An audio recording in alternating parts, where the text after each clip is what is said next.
Today, I'm going to be discussing another important topic, which a graduate student, researcher, a postdoctoral researcher, or even a professor or a practitioner of a field has to deal with it at every instance of its academic life. And this is about plagiarism. Plagiarism is a word which is rampantly used in every field. The word may be used, overused, misused, and one encounters it very often. The word plagiarism is connected to ethics, academic honesty, and primarily is often used to convey a negative quality. And the violation of academic honesty, ethics, morality is observed within academic community. Now, this has spread to a large extent, to the extent now the journals, the editors, the institutions, the research directors, professors, everyone feels the pinch of it, looks to rectify it. Plagiarism in academics is similar to corruption in our daily life, or even using drugs to enhance performances for sportsmen in the sports world. So this is an issue taken very seriously, and institutes, bodies, entities, organizations who are practitioners of the area as well as custodian of the area, all concerned, has taken a stance of zero tolerance policy, which means that if caught in plagiarism, the punishments are extremely severe. Now, how is plagiarism detected? In this digital age, the detection of plagiarism has also become extremely sophisticated, and usually the journals, editors, institutions, or person in charge uses artificial intelligence, search various advanced search engines that are available to detect the extent of plagiarism in one's report. And every journal has spelled out their policies, guidelines, and also their punishment that should one is caught in plagiarism. Now, to you all, young graduate students who have just embarked on the journey, plagiarism is a term that will straight away confront you, and for you, you have to understand the full meaning of it. You have to be totally aware of it, what falls in plagiarism and what falls outside of plagiarism, what people can do and what people cannot do, where is the borderline of plagiarism versus usual practice. So you should know all about it.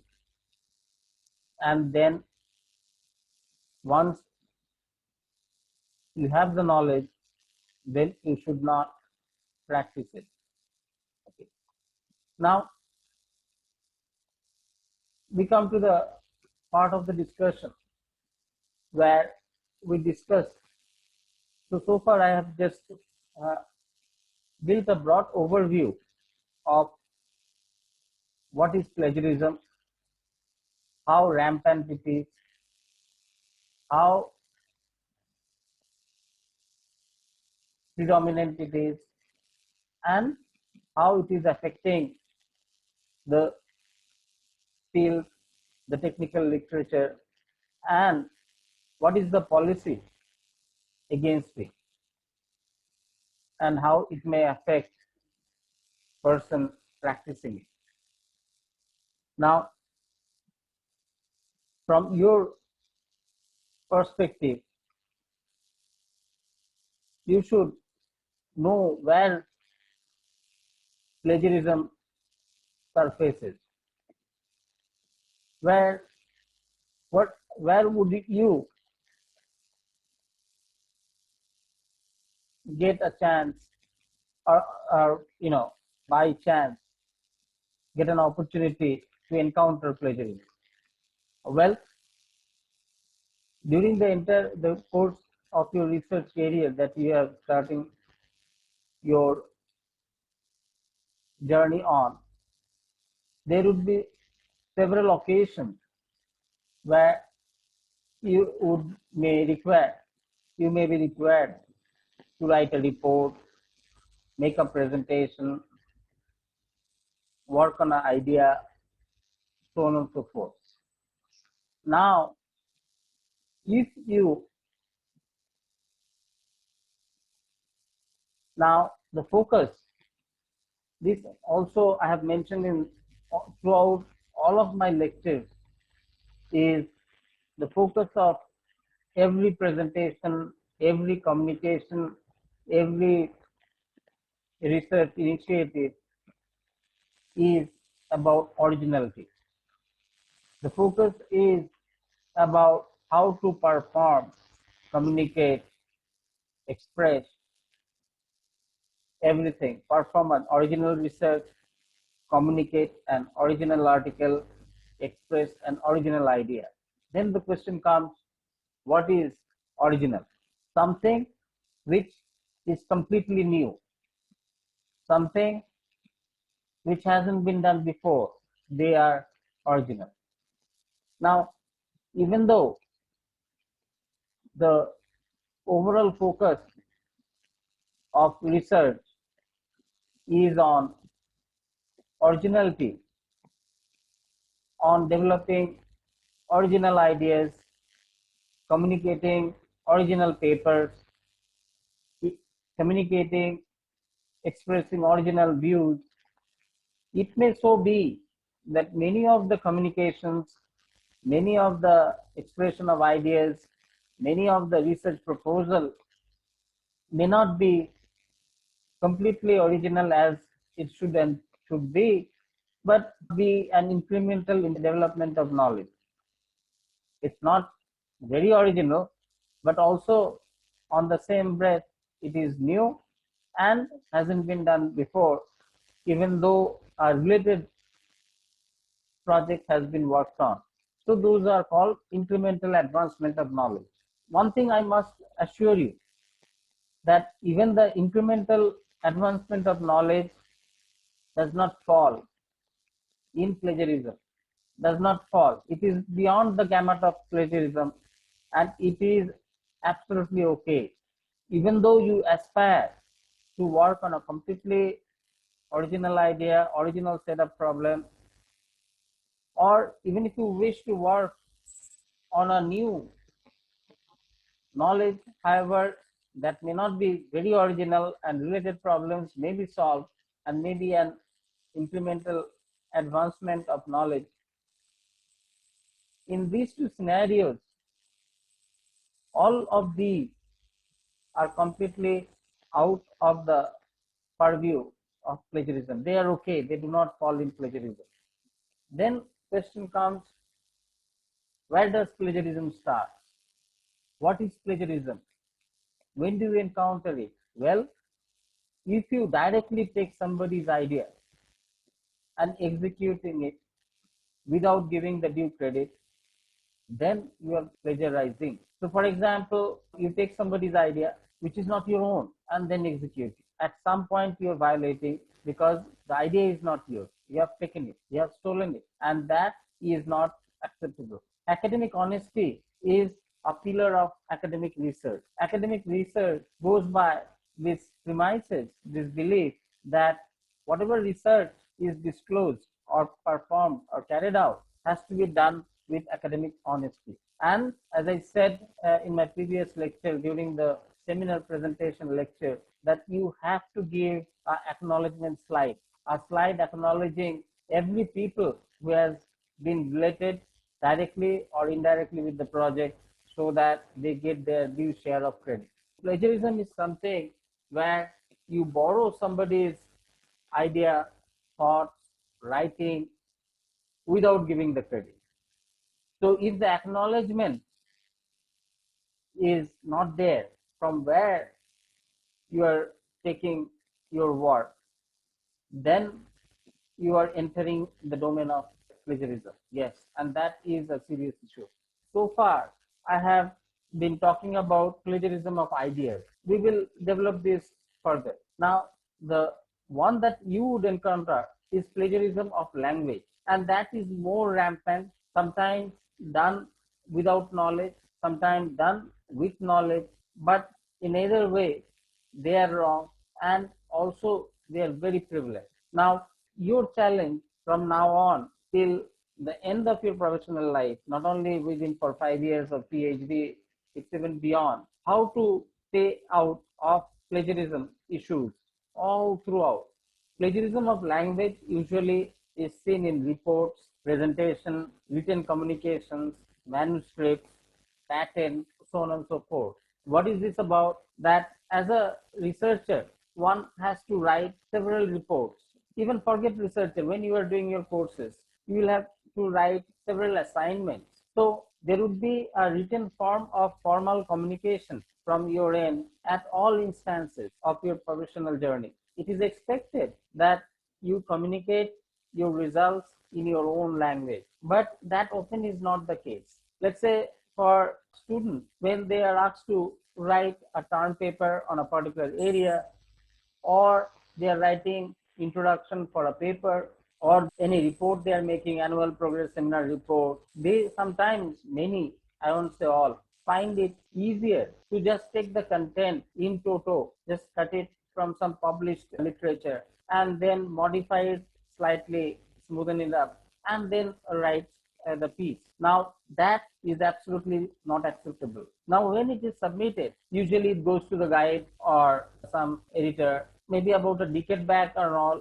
It would be human experience or human impression. The guide or the editor would be more experienced than the researcher, and they would be well versed with the literature which is predominant in that area, and they would easily be able to detect from where these languages are taken. Plagiarism of language earlier days had been the detection of human experience or human intuition. But nowadays, the journals, they have outsourced it to artificial intelligence. What does that mean? There are lot of search engines, software search engines that can take the sequence of word from your text and look for it in the published domain, and then they will come up with a report, plagiarism report, 98% copied, 48% copied, and for each of the plagiarized sentences they will give back the original paper from where these sentences were taken. Now the fact that it is becoming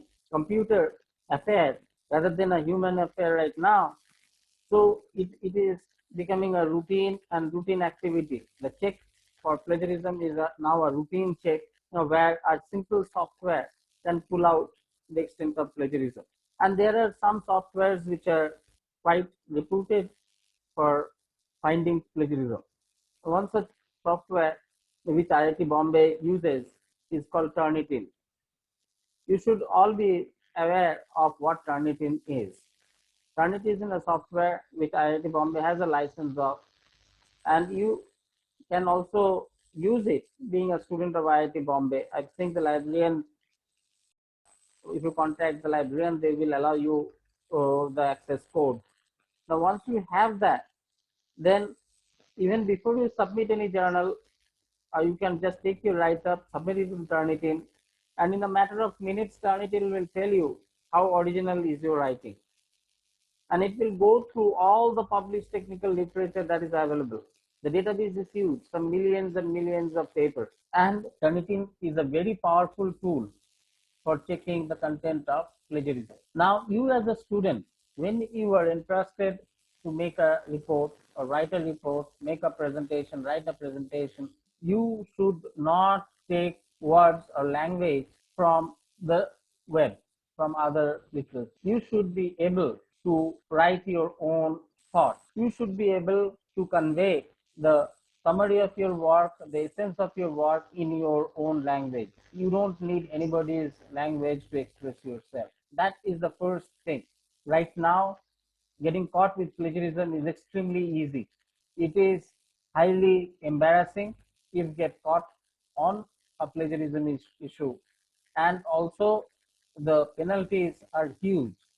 Almost all institutes, all journals, all technical entities they have zero tolerance for plagiarism. Now, let me just briefly tell you that so far in the last 20 minutes or so, I have told you about plagiarism. What is plagiarism? What are the policies governing plagiarism? Where plagiarism surfaces, they appear, they raise their heads in communications, in seminars, in idea expressions, in reports, in project reports, in papers. These are the places where plagiarism is usually encountered, in manuscripts, in patents. And then I said that plagiarism can be a plagiarism of idea, plagiarism of language. And from the student's perspective, mainly it is the language part by and large for first year graduate students, because when they join the lab, the main project idea initially is given to them from their existing advisor. So they don't have much in the beginning of their journey to plagiarize ideas in the beginning, because everything is new to them. They don't even understand what is new, original, what is incremental. So idea for a beginner is usually passed on to the research group, one or he or she is affiliated with. But then when asked to submit a report or make a presentation, then the plagiarism of language happens. And even that is not acceptable. So for example, for you, if there is a report to write in annual progress seminar or annual progress report or any other fora, you try to write in your own language, not borrowing words from anybody's written text. Now, there are a few views. Maybe about 10 15 years old, maybe there had been a softer perception about plagiarism. There had been quite a few people who would think that once published, anything that is printed out there, anything that is there in the printed literature, that can be taken right away without even permission or without even giving due credit. So there had been some group of students, some group of practitioners, maybe put it that way, that can be student, researcher, professors, or anything, maybe, who still believed that everything in the published domain, printed domain, can be taken and used. But that also is a wrong view, and that also is unacceptable in today's context. Absolutely unacceptable. You cannot take any word, any language from anybody's writing without giving due credit.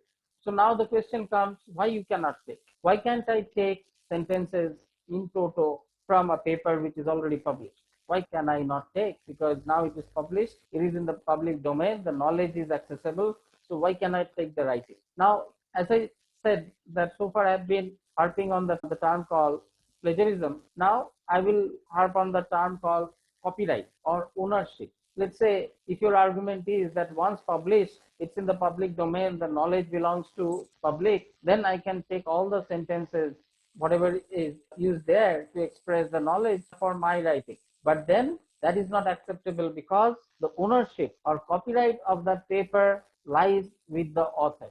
If somebody has written something, he is the owner of that writing. And if you really ask a lawyer, a patent lawyer, about from where do the copyright start, actually the copyright of the author starts when the writing is made on a paper with the pen. When the word is written, thus the sentence is finished on a paper from a pen, the author has the copyright of what's written right away, right away. So if a paper is written, then the ownership of the language of the paper lies with the author. Even though the knowledge is expressed through those sequence of words, you can get access to the knowledge by reading his words, but you cannot take his words to express the knowledge, because he has the copyright or ownership, or the authors have the copyright and ownership the way it has been published or printed. So it is not okay to take anything and everything that is there in the published domain. No. Then how can you take the knowledge? How can you?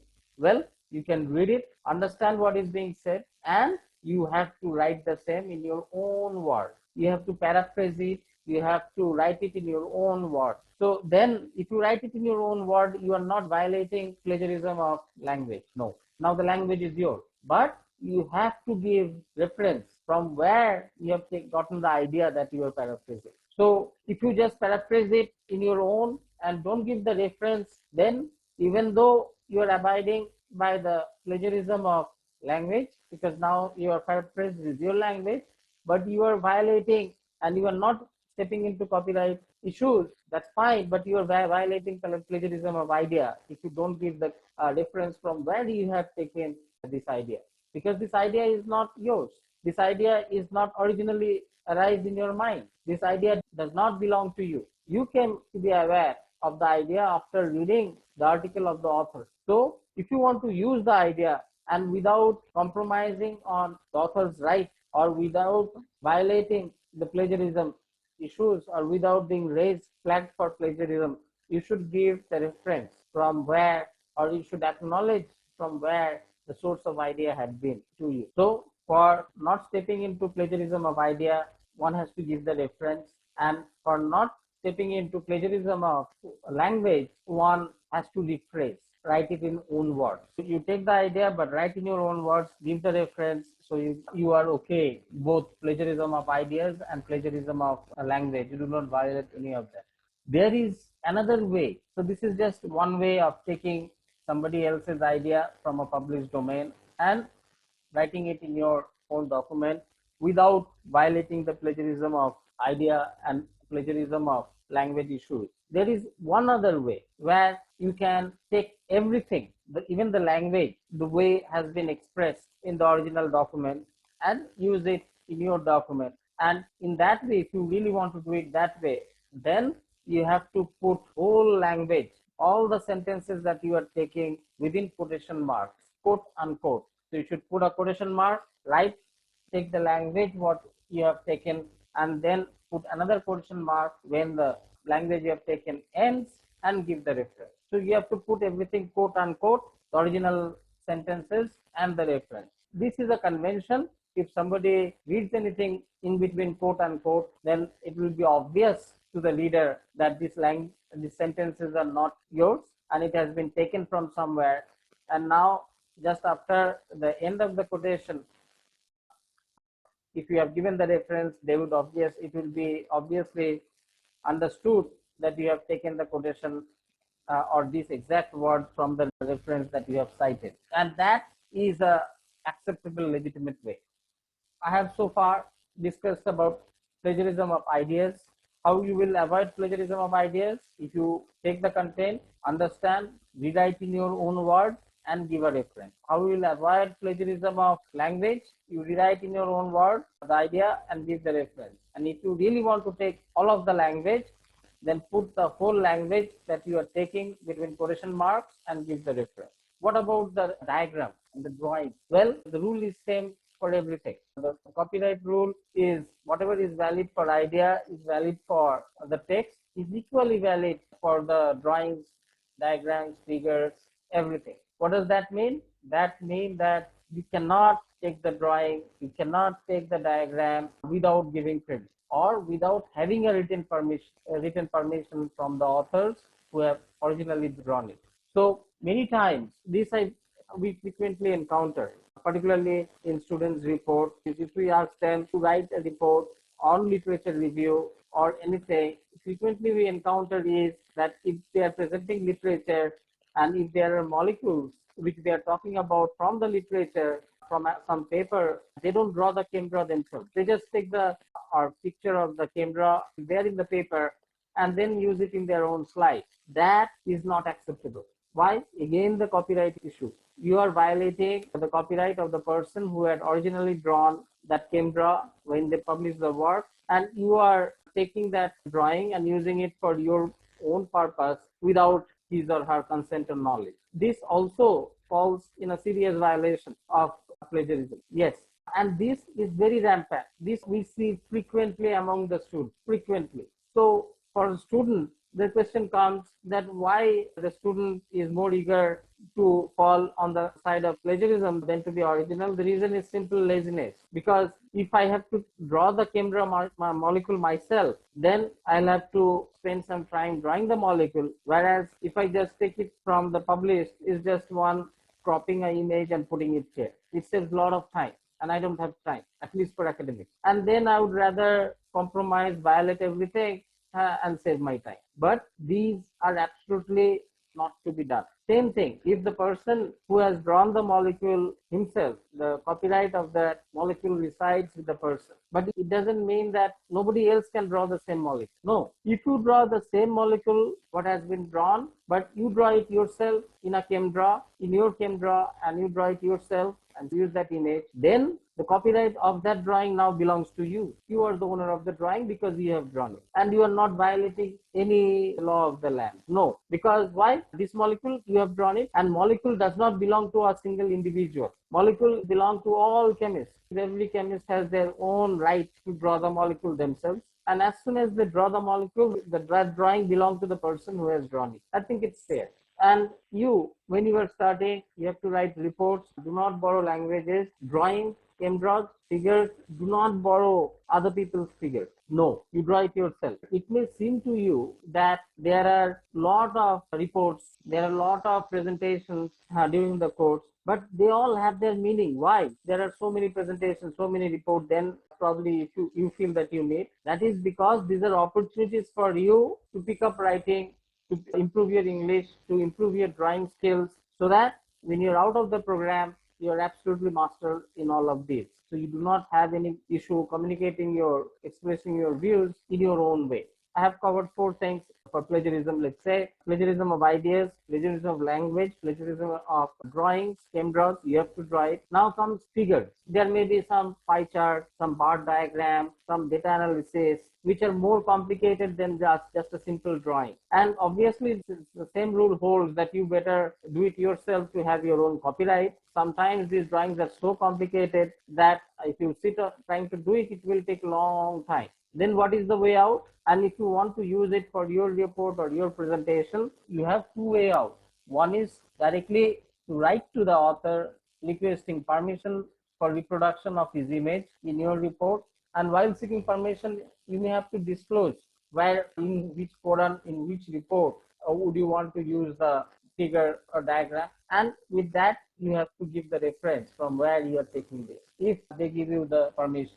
The other way, if you are falling short of time and you don't have time to write and wait for the response, you can take an image of that diagram, but you have to give a proper reference underneath saying that reproduced from this article. If you are doing that with permission, then it should be reproduced with permission. Another one reproduced from so and so place. These are important practices, and these are practices that you do not have any choice but to adopt and accept. Because if you found otherwise, then you may be thrown out of the program, you may lose your job because of the reason that you have simply taken somebody else's intellectual right. A permission has to be taken. I hope you understand what this plagiarism is about. Just one last thing, maybe a few minutes on that. What about the copyright of individual authors in a paper? Now, there is a convention, if you look at the published paper, that the person who does maximum work becomes the first author, and then second less becomes the second author, second, third author, and in the end, guide stays without being a corresponding author, star against his name. The sequence of the name conveys idea about who did the major work, who did slightly less, that's fine. But the right to the scientific knowledge is equally distributed, is equal to all in the paper, not distributed. Let's say whatever is the scientific knowledge in the paper, even the last author have the right to all of the paper, not part of the paper. No, not the part that he has done. The knowledge which is there in the paper through everybody's work, all authors have full right to all of the knowledge, because knowledge is indivisible. Today, I will summarize my talk on this topic of plagiarism. I hope you understood by now that plagiarism is something which ought to be avoided and never practiced. Plagiarism is something which is very rampant. Plagiarism is something which right now is dealt with extremely seriously, and that one has to stay away from. It is found in all sorts of technical literature, communication, presentations. I have also told you what types of plagiarism can be: ideas, can be documents, can be writing, can be plagiarism of diagram, drawings, figures. And I also told you that how to talk about literature, how to reproduce ideas, talk about ideas without violating the principles or boundaries of plagiarism by giving proper credit to the author, seeking their permissions, drawing it, writing it in your own words, or drawing the figures in your own way, so that you do not flout the rules of plagiarism. I hope you have found this discussion interesting and also beneficial. I'm coming to the end of this lecture. Goodbye. Thank you.